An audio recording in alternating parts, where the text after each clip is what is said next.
This episode is brought to you by 511 Tactical, a company that I've used for over a decade since they supplied the uniforms for Anaheim Fire when I worked out in California. And they have partnered with the Behind the Shield podcast to offer you, the listener, 15% off, not just a single purchase, but an ongoing discount every time you shop at 511tactical.com. And I will give you the discount code in a moment. I just want to go on a kind of product focus for a second. In episode 125 of Behind the Shield podcast, I spoke to podiatrist Dr. Mike Donato, and we discussed a concern that I've had, which is the footwear for first responders. If you're a firefighter, obviously, if we're doing an extrication, if we're fighting fire, our bunker boots are definitely the best things. They offer a high level of protection. But the day-to-day calls, the EMS calls, all those kind of areas, they are absolutely overkill, some of the boots that we are being given. And I wanted to find a kind of happy medium between protection and comfort, as a lot of these heavy boots are causing overuse injuries, knee pain, ankle pain, back pain. And 511 Tactical has come up with a shoe called the Norris Sneaker. Now, this has the feel literally of a skate shoe. It's incredibly comfortable. It has puncture protection on the bottom. It has the toe protection on the front, but they've taken a lot of the weight away and made it far more comfortable. And I think many of us will admit that as an alternative to duty boots, we turn to sneakers, which are also very comfortable, really don't offer any protection. So this is a great happy medium between the two. If you want to see this, as I said, it's called the Norris, Norris sneaker. Go to 511 Tactical, and that discount code that I was talking about is SHIELD15, SHIELD15. That will be applicable for all of your purchases. The only time that's not going to work is when they have an additional sale that's actually going to be higher. So if they're offering a 20% or 25% off, obviously that 15 is going to be invalid because you're going to get even more off. So for the Norris sneaker and all the other things that I'm going to showcase that I personally use, I'm not going to start talking about things that I don't use, but the products of theirs that I think are amazing, go to 511 Tactical, put in SHIELD15, and save 15% every single time. Welcome to episode 293 of Behind the Shield podcast. As always, my name's James Gearing, and this week it is my absolute honor to welcome on the show Dick Hoyt. Now, for those of you with social media, you've probably seen videos of Dick pushing, pulling, running with his son, Rick. Now, Rick was born with cerebral palsy and some other medical issues that prevented him from being able to move, be able to talk. But as you will hear, the pure love of a father enabled him to find the tools to be able to communicate, and the pure love of the son led his father into the world of racing, and at 80 years old, they are still running, swimming, and cycling together, as well as inspiring a nation to run and do the same thing, and also help fundraise to enable other families in a similar position to also get their child involved in activities like this. So an incredible conversation, incredible exhibition of pure family love. And I can't wait for you to hear it. Before we get to that episode, like I say every single week, please just take a moment, go to whichever app you listen to this podcast on, subscribe to the show, leave feedback, and leave a rating. The more 5-star ratings we get, the more visible we become, and therefore people needing to hear these incredible men and women are able to find this podcast. And then obviously taking social media, word of mouth, email, and sharing these as well. I can't stress enough how proud I am of this becoming a huge library of incredible information, incredibly inspiring stories, and all that I ask is you help me share these men and women's life stories, life work to the men and women on planet Earth who need to hear it. So with that being said, I introduce to you Dick Hoyt. Enjoy.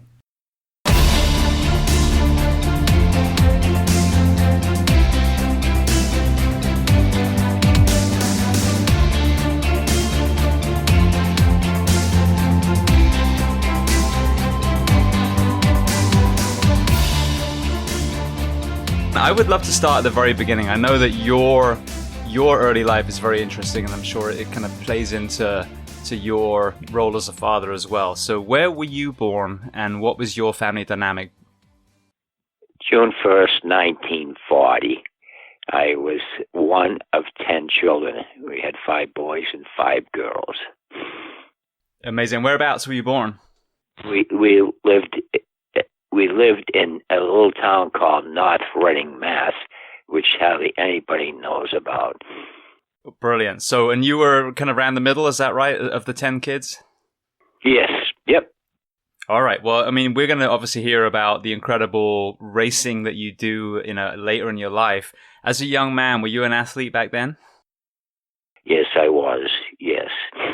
Yeah, when I went through high school, I played all the sports that they had, and I was captain of the baseball team. I played baseball, tried out for the Yankees as a catcher, and I also played football, captain of the football team, even though I was as small as I am, and stuff like that. But I just love sports, and actually, I wanted to be a boxer. And my father wanted me to be a boxer, and my mother said, no, if you become a boxer, you're going to break your nose. So instead, I played football and broke my nose 4 times. I can attest to that. I'm sitting here right now talking to you with a broken nose myself. I did martial arts for quite a few years. So, yeah, either way, it's going to get broken as a man, probably. Yeah. All right. Now, if my research is correct, you met Judy when you were, was it high school that you met her? Yes, I did. Yes. Yeah. I was captain of the football team, and she was the head cheerleader. But I think it's beautiful, though, that you guys were high school sweethearts. I think that's amazing.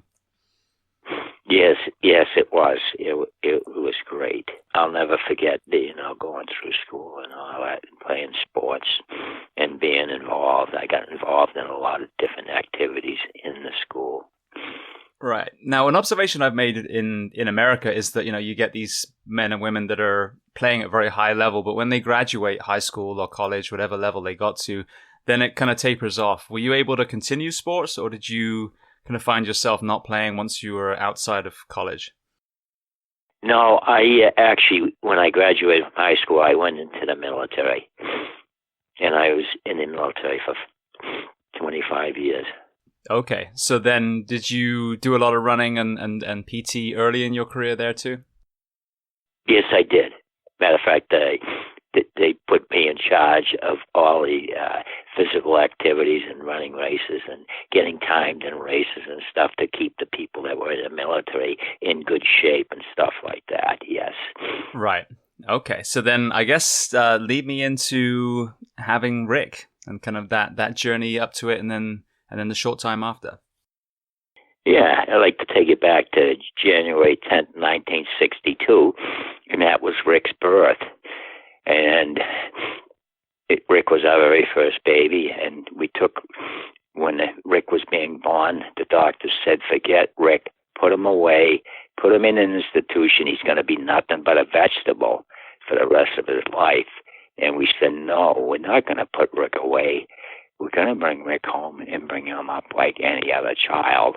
And this is what we have done. Rick has been mainstreamed and included all of his life. Today, Rick is 58 years old. He's graduated from public high school. He's graduated from Boston University. He lives all by himself in his own apartment. And Rick and I have competed in over 1,200 athletic events. It's incredible, absolutely incredible. So I want to explore that whole thing. So I, as a firefighter paramedic, I've been to facilities where little boys and little girls have been, as you put it, sent away. They're basically abandoned by their parents because they are special needs, and it's absolutely heartbreaking to watch because these kids exist in a facility. They don't have any love from parents anymore. So, well, yes, they do. Yes, they do, because we have started the Team Hoyt organization, and we have 8 different states in the United States, and they call themselves Team Hoyt in the name of their states. And all of their children are being brought up so that they can be out competing and running. And we are building Team Hoyt running chairs, and we compete all over the United States. And it's getting bigger and bigger. It's just so awesome what things are going on and happening. Yeah, and that's just it, though. So you guys are part of the solution to this. Now, I'm involved in the CrossFit arena too. So in the last probably 10 years, we've seen a lot of adaptive athletics coming out, especially from so many of the wounded warriors that are coming back. But like several other guests that I've had where they've had children or were children that were born with, some sort of physical or mental defect, you were way ahead of the curve with the adaptation as far as refusing to accept that it should be any different for Rick. So tell me kind of what fueled your philosophy and what were some of the changes you made when he was young to ensure that he was able to try and experience the same things that other kids were? Well, see, we told the doctors, no, we're going to bring Rick home and bring him up like any other child. And this is what we have done. Rick has been mainstreamed and included all of his life. And we got Rick involved in the schools and into sports when he first started school. And it's amazing what he's been able to do. As a matter of fact, when he got a little bit older, he saw me and he said, Dad, I want to do something. I want to run, and I would like to have you run in a road race with me. And that's how it all started. And at the time, he was 8 years old. 15 years old when he asked me to do that. And they were having a road race out in Westfield, Massachusetts, for a fellow that was injured and he was paralyzed from the waist down. And Rick told me about the whole story. And he said, Dad, I have to do something for him. I want to let him know that life goes on even though he's disabled. And so I told Rick, we will go down, but we didn't have a chair. The only chair we had was Rick's wheelchair, which I know you've probably seen wheelchairs where they're very big and heavy. But we went down to the race. It was a 5K race. Rick and I finished coming in next to last, but not last. And it was just amazing when we finished that. And when Rick saw me afterwards, he said, Dad, when I'm running, it feels like my disability disappears, which was a very powerful message to me. If you think about it, somebody that's in a wheelchair can't talk, use their arms and their legs, and now they're out there running, and his disability disappears. He called himself Freebird because now he was able to be out there running and competing with all the other races. That's incredible. Well, firstly, I want to point out, so there's a young 15-year-old boy who's thinking more about someone else than himself. So obviously, forgetting the physical disability side, you've raised a very kind, empathetic young man. Exactly. Yes. Beautiful. Now, yes. Another thing to highlight as well, you weren't in great shape when you started running again. Well, you hadn't run for a while. Right. That's exactly right. So after that first race, Rick said, Dad, when I'm running, it feels like my disability disappears. So I told Rick, if we're going to continue running, we're going to have to get a chair built so I wouldn't be hurting as badly. So we went up to Crotched Mountain in New Hampshire, and we met an engineer up there. We told him what we wanted for a chair, and he built this chair for us, and it had one wheel in the front and two wheels in the back. And then so we got this, we come home, and Rick and I started to run in different races. And when we first started going to these races, nobody wanted anything to do with us. But we did not give up. We went to these races, and we would be out there running, and a lot of people come up to us and say, what are you doing dragging your son through all these races? Are you just looking for glory? I says, no, this is my son, and he loves to be out there running with everybody else.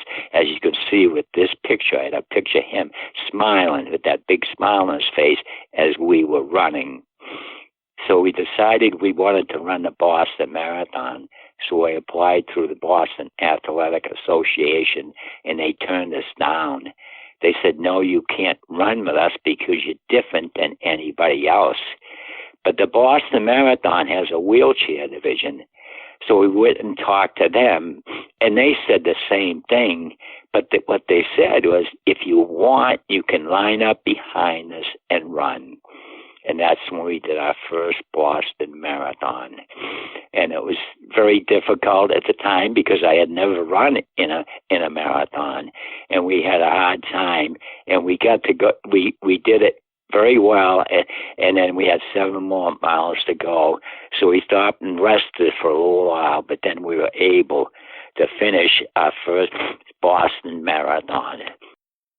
It's incredible. And that's the thing, when we look at, say, the Olympics now, we have the entire Special Olympics, the generation that's coming up would make the assumption that there's always been 2 Olympics, the able-bodied and then the adaptive.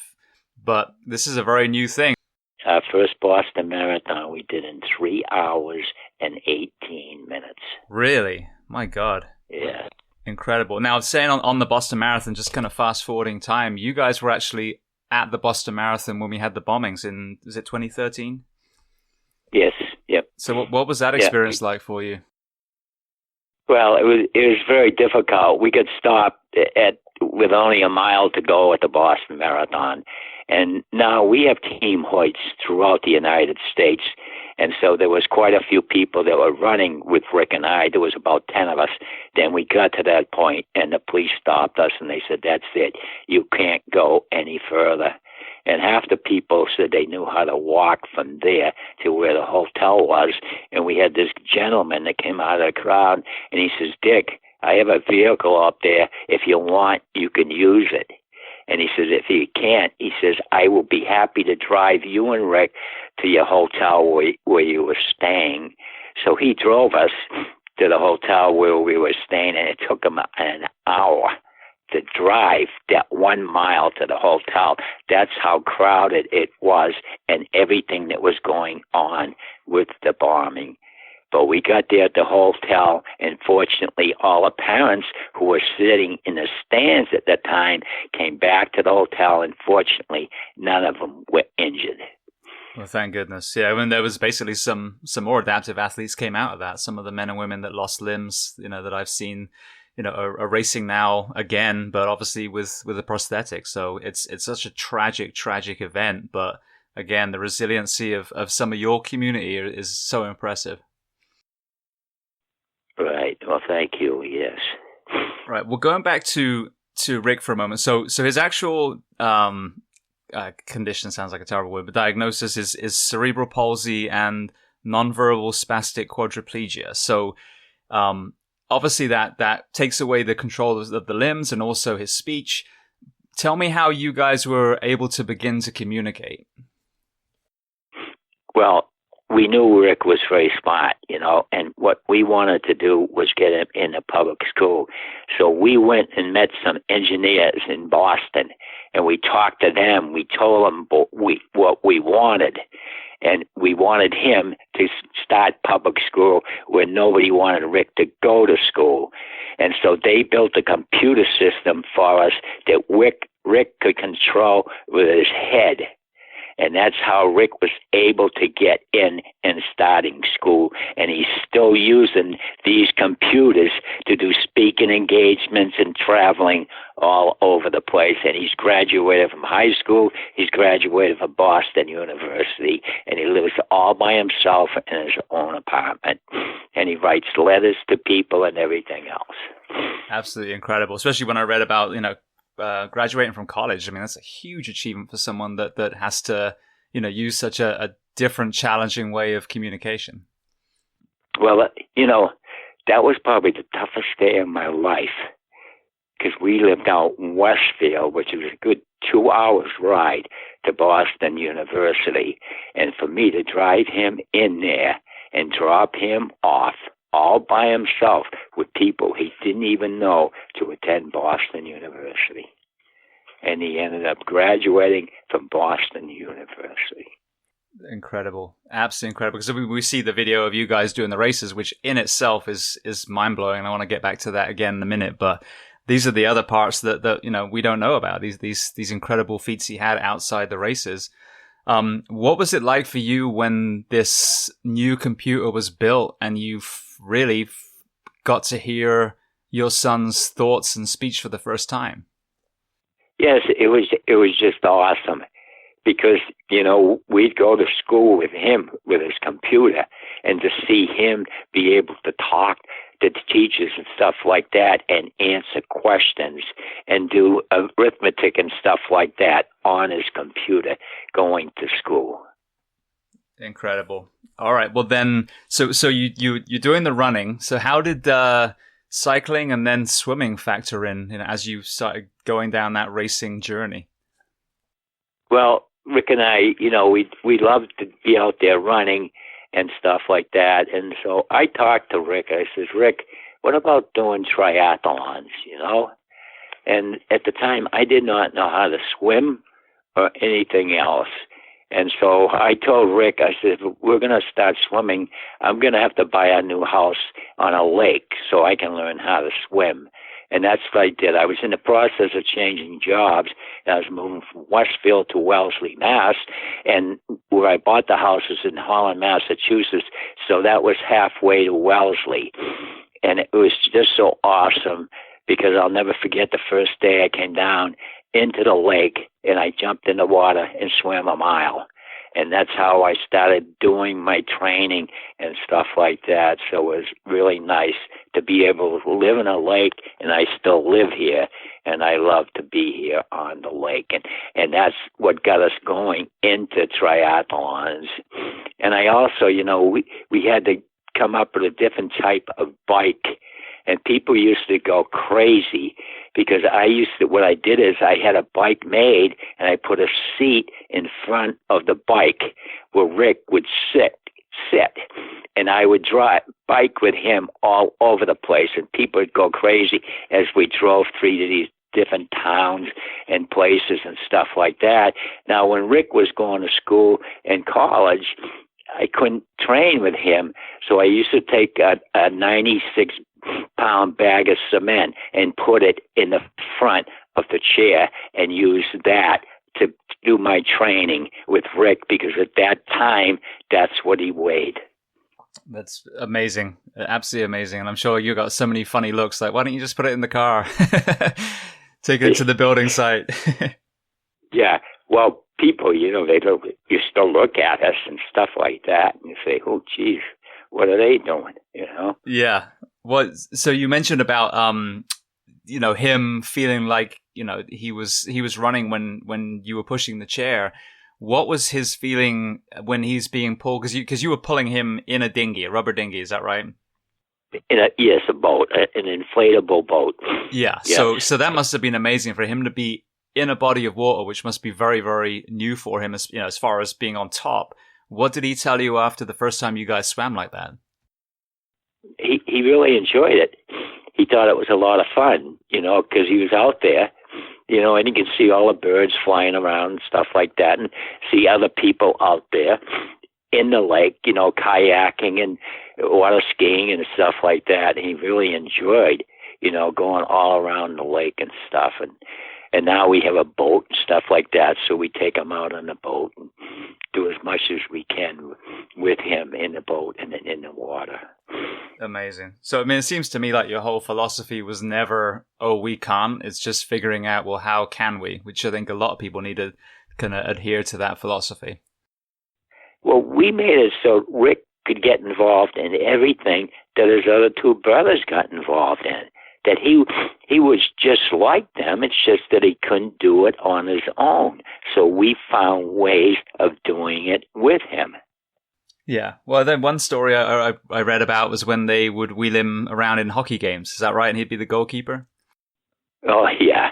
Yeah, he used to love that, because we live right on the lake.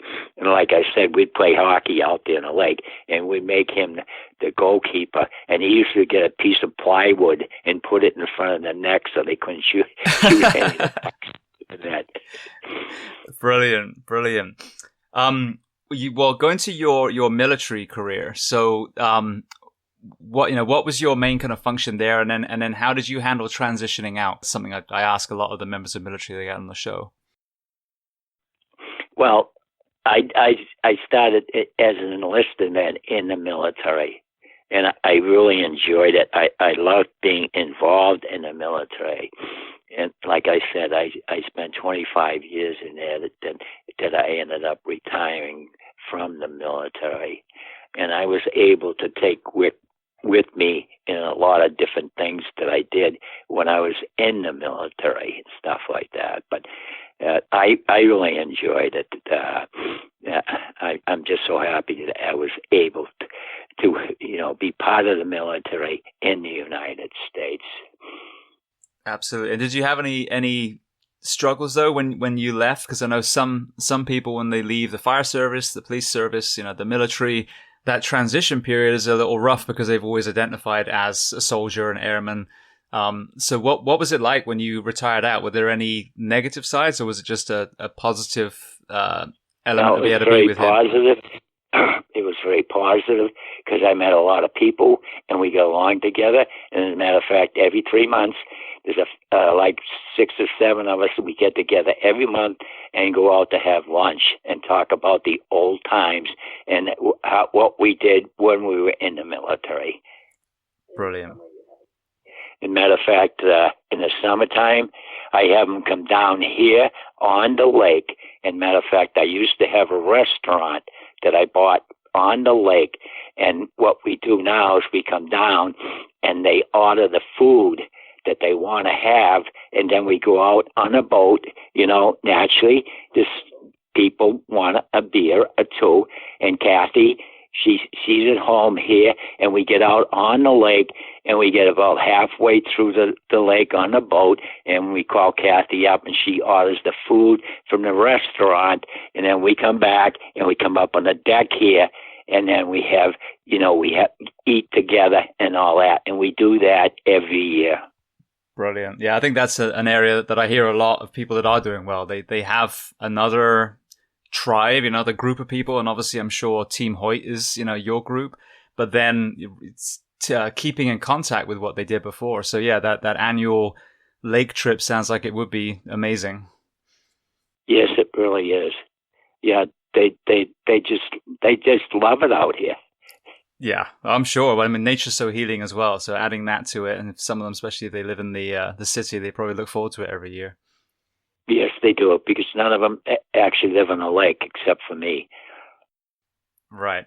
Now, just touching on this, because this is something I've never really spoken to anyone about before, but so with Rick obviously being completely cognizant, getting all these amazing educational achievements, being an athlete, but, having limitations physically to be able to express himself, does he ever have periods, of mental health challenges? And if so, how does he overcome it, from his perspective? Rick can come over everything. It's just unbelievable to see. See now he lives all by himself, but he's had a lot of problems, in the last couple of years with the flu and pneumonia. But he's in a home now where he has his own room, and all that, and they just love him in there because he has a computer that he talks with, and they love to go in and be able to talk with him, and they have a lot of company there, and so he's one of the highlights of this place that he is living now, and fortunately he's only like 12 miles away from where I live, so I get to see him quite a bit. But right now, with everything that's going on, because of my age, I'm 80 years old, they won't let me go visit him. You follow me? Oh, yes, sir, yeah. If you look at what's going on, the older you get, the more they want to set you out of the way from everything else. And right now, they are not letting anybody go and visit him. Yeah. No, my grandmother is 102, and it's the same thing. She's isolated in her home at the moment too, and I understand it. I mean, there is a lot of sense to it, but I think the sad byproduct is that it's keeping people away from each other, people that love to spend time together. Right. Yeah. But see, we do a lot with Rick because where he's staying, he has his own vehicle. And so me and my youngest son, we go over and visit them every weekend or wherever we can. And we take him bowling and we take him to the movies and all different things. So we really have a good time, and we're able to spend that with Rick and for him to spend the time with us. All right. Well, I got one more kind of area I want to explore, and then we'll do some wrap-up questions and obviously talk about Team Hoyt. But you are 80. You're still not only racing, but, pushing Rick, so adding a lot more exertion to what would normally be a run, a bike, or a swim. How have you managed to take care of your body and perform so highly for so many years? Yeah, I've been very, very fortunate, but I keep myself in good shape. I never give up and stuff like that. But unfortunately, I was in an automobile accident, and I was all by myself. And what happened was I was driving home from the club where I work out, and I got halfway home, and I fainted in the car, and the car went off the road and crashed. So I'm in the process of recovering from that right now. And I had a heart issue and stuff like that. So it was just unbelievable what happened. Yeah. Well, I'm sorry to hear about that, but I'm glad that you were, okay. Because that's the thing people don't think about, behind the wheels. If we have a seizure, if we have a heart arrhythmia or, a minor stroke, all those things can lead to, a very, very bad wreck on the road. So I'm glad that you were okay. Yeah. Well, I learned a lot from it too, because, when this was happening, I could feel it. And I was going off the road, and if I had just turned the key off, it never would have happened, and stuff like that. So I have learned a lot from it. So I can talk to other people if it ever happens to them, what's the best thing to do. Absolutely. All right. Well, I want to spend some time exploring the Hoyt Foundation. So tell me, how it started and then how people can help contribute. We started the Hoyt Foundation years and years ago, and it's just getting bigger and bigger. It's growing and growing. I think I told you, we got 8 different states in the United States. As a matter of fact, I got a call from Russia, and they want to start a Team Hoyt over there. And they're building Team Hoyt running chairs now, and Russia is buying the Team Hoyt running chairs and competing. And Ireland is another one. They're unbelievable, these different countries that want to get involved in what Rick and I are doing. As you can see, it's getting bigger and bigger in the United States, and I think it's going to get bigger and bigger in all these other states. Rick and I have competed in Ironman triathlons in Canada, in Germany, in Japan, and we went to El Salvador when we were at war. Now, all these races we do, it's just Rick and I. We go out and we call up and we make our own arrangements and to compete in all these races all over the world. We don't have anybody out there to do it for us, so we do everything ourselves. Oh, I'm sorry. Kathy just said she does it. And she does. Julie noted. She does. She makes, she calls all of these visitors and stuff and sets everything up. Yeah. Yeah. If it wasn't for her, we probably wouldn't be out there doing all this stuff. Yeah. So it's a team, the 3 of you. But like she said, we do the running, and she does all the work. So how can people contribute? So let me just kind of backtrack. So basically what you guys are doing, obviously you guys are racing, but you're also enabling other families with family members that are affected to also be able to race now. Is that correct? That is exactly correct. Yes. Yes. And they're building Team Hoyt running chairs, and we get all these different families from all different states, and we compete in different races, at different times. And a lot of times now they're starting to spread out with all these different states, and they'll come and compete in different states so we can all get together and compete together. And I just feel it's going to get larger and larger as the years go on.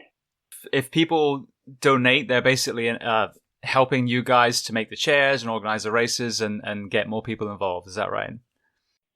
Yes, but most of the people, they have to buy the chairs, We try to help them out, but we can't help all the people out as far as paying, because we don't make the chairs. The people that make them call them the Team Hoyt running chairs, but they're doing that, and they can't do it for nothing. Yeah, absolutely. So we don't make any money off it or anything. And where can people find Team Hoyt online? We got our own website. It's a big website, teamhoyt.com. Brilliant. And I will put the link to that on the webpage that goes with this episode. Well, Dick, you guys also wrote a book, It's Only a Mountain. So tell me about that experience. That was unbelievable, because I'm not one of those guys that write books and stuff like that. But I met a guy that was a runner and stuff like that down in Florida. So he came up here and we ran some races together. And then I went down and visited him in Florida. And so we were able to write that book. But since then, Rick has written a couple of books too. So we got a lot of books, and we do have DVDs out that are very powerful, that a lot of people buy and use to inspire and motivate themselves to get out there doing what Rick and I are doing. Yeah, well, I can tell you right now, the one of the videos that went around social media, when I was first made aware of you guys, was incredibly inspirational, absolutely inspirational. So I can imagine that the books and the DVDs would really, light a fire up a lot of our rear ends. So I'll make sure that I put all those on the website as well. Right. That would be awesome. Brilliant. All right. Well, then one more question before I just make sure we know where we can find you online. What do you do to decompress when you're not racing? Is there something else that you love to do? Yes, I go to the gym a lot because I love to go to the gym and I love to work out. I love to keep my body in condition so I can go anything and do anything that I want to do at any time. I've had that little problem, like I said, with the automobile accident, but hopefully within the next at least another month or so, I can get out and start running again. The doctors did say that I will be back running and stuff. So, I don't doubt it for a second. Now, there's one thing I meant to ask you earlier as well. Is there anything in your childhood or even your earlier military training that you attribute to your mental toughness? Because of course, you were physically able to do these races when it came to the point, but the first race you did, you never run. When you did your triathlon, you never swam. So clearly there's a huge element of mental toughness. Is there anything when you look back that you kind of attribute that to? Well, I was one of 10 in a family, and I got involved in everything when I was very young, in the first grade and stuff like that. I'd come home and I'd go out in the woods and chop down trees and branches so we could have a fire going in our furnace and stuff like that. And when I was 6 years old, I used to go down and milk cows, and I'd get 10 cents a day, and they'd give me a little pint of milk to take home and stuff like that. But I started at a very young age of getting involved in a lot of things. And starting making money. When I was 16 years old, I had all the money that I could go out and buy a car and all of that stuff. But I'm just one of those guys that like to be out there working and do everything the hard way. But I love doing it, and it keeps me in great shape, and I get to meet a lot of great people. Yeah. Well, I mean, I just want to say thank you so much. You and Rick have literally inspired, I wouldn't say a nation, obviously the globe. But I think as a parent, you've inspired me, and I'm sure so many people listening as well, because you refuse to let other people define, your love for your child. And I think that's admirable. And obviously it's, clearly paid huge dividends in both your lives. But I just, again, want to say thank you for being so generous with your time and telling your story, even amidst this bizarre time that we're in right now. Right. Yeah. But, a lot of things have happened. Like we have a big statue down at the start of the Boston Marathon, of Rick and I. It's just amazing that all these things that have happened, that we've been able to do, and it's helping so many other people. And people go down there just to see the statue and have pictures taken, and it's helping a lot of other families and stuff. So, you know, we got the SB award. We got so many awards and everything else, you know, throughout all these years. As a matter of fact, we were the USA Triathlon Hall of Fame this last Arizona. We're the first father and son team to ever get it in the world. And we're the first ones to do the Ironman triathlon in the world. As a duo, yeah. Amazing. Absolutely amazing. So, I mean, again, like I said, you guys have been so inspirational, and you know, all started from a 15-year-old boy saying, "Daddy, I want to do a race." So, incredible. Thank you so much. I'm going to let you guys go because I know that, you know, this has been a little bit longer than we talked about, but I really appreciate it. And I will let you guys know when I put this out. Well, I'd appreciate it. I'd love to see a copy of it too. It's awesome. It's been great talking to you, and I really appreciate talking to you compared to a lot of other people I talk to.